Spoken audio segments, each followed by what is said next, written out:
Капаче по капаче, за 3 години 250 килограми капачиња собра граѓанството на општина Пехчево во организација на невладината организација на жени. Акцијата на собирање на пластични капачиња била покрената од младинска организација од Скопје за хуманитарни цели. Целта на организацијата на жени од Пехчево да се вклучи во акцијата Едно капаче, една надеж била со собирање на потребните капачиња, да се купи инвалидска количка за младо лице од Пехчево, на кое истата му била и повеќе од потребна за дружење и социјализација меѓу луѓето. Од 2017 година ја почнавме акцијата Едно капаче, една надеж, која што потекна од една младинска асоцијација, медицинска младинска асоцијација на студенти по медицина од Скопје, за собирање пластични капачиња со кои што капачиња се рециклират во Турција и се добива за тоа инвалидска количка. Тоа ни даде за така ни наметна една идеја и ние да се уклучиме како организација на жените на Пехчево, како граѓани на Пехчево, затоа што сакавме да помогнеме на еден наш сограѓанин, дете што има потреба од инвалидска количка. Ова акција се прекина еден период, бидејќи студентите што ја организираа се прекина патот на транспорт до Турција и таа акција некако ја изгуби суштината, се намали интересот, односно се прекина, а ние упорно ги собиравме капачињата, не сакавме да ја прекинеме акцијата и се надевавме дека во некој момент ќе може да ги оттугиме и да набавиме количка. Толку е добро што целото граѓанство практично се уклучи во собирање на капачиња и од 2017 година до сега во секој момент и сега може да видите дека и од кога ги предадовме количините што ги сега ги предадовме,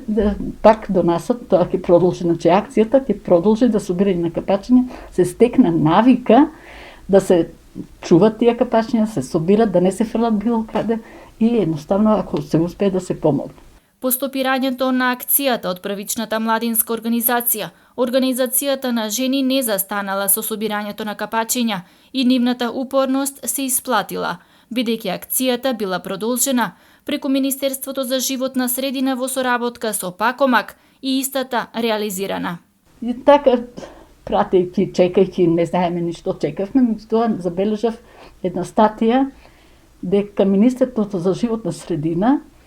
ја продолжува акцијата за Едно капаче, една надеж и тоа ми даде, значи, поголем стимул за да ја продолжиме акцијата внака поинтензивно и да порасне и надежта за набавка на ова количка. Се обративме ние до Пакомак, бидејќи Министерство за животна средина и Пакомак тоа го организира, го прифатија нашиот повик, мислам дека ние имаме капачиња повеќе од 250 килограми, сигурно имавме веќе соберено над 400 килограми. Меѓутоа целата количина е многу мала сума што може да се добие во пари, меѓутоа Пакомак се спремни и тоа го кажа да обезбедат дополнителни средства, помош, за да се набави количката која што чини 2000 евра. 125.000 некаде денари. Така да, конечно, пак ќе речам конечно, така и објавив јас на Facebook страната на Организацијата на жените, дека Пакомак дојдоа, ги собра капачињата, бидејќи, мислам, ние ги чувавме во еден наш подрум, во вреки ги собираме, не се разфрлани како така случајно соберени, така да сега очекуваме да дојде фактурата, колку ќе бидат тие средства и ќе набавиме профактура од Медикус Плюс, за да идат парите на таа профактура, на таа жиросметка директно. Со донациите што ќе ги собереме, се надевам дека ќе собереме пари за количка. Значи, не е толку да е количката набавиме од капачињата, меѓутоа символиката навистина ми побуди интерес и сум јас задоволна и среќна што навиката кај луѓето останува, не се губи. Во моментов, Организацијата на жени од Пехчево ја очекува профактурата од предадените капачиња и заедно со средствата соберени од други донатори на младиот Иван од Пехчево да му се обезбеди квалитетна електрична инвалидска количка.